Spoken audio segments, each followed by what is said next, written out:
இதுக்கு என்ன தீர்வு? இது யாருமே சொல்ல மாட்டாங்க.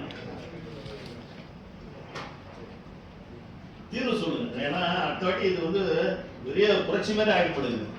எங்களுக்கு தான் பாதிப்பா இருக்குது.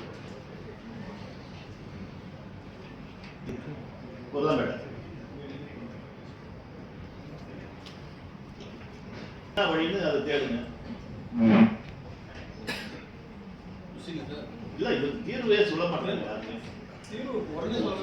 இல்ல 5 வருஷமா சொல்லி கேட்டுக்கிறோம். அப்புறம் இது சுப்ரீம் கோர்ட் நம்மள உங்கெல்லாம் ஒப்பு வச்சு பேச சொல்லிக்கிறாங்க.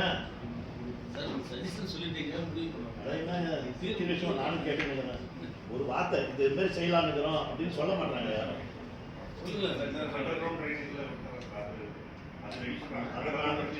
சரிங்க சார். அதுவும் மழை காலத்துக்கு தண்ணீர் எல்லாம் உங்களுக்கு தெரியுமா?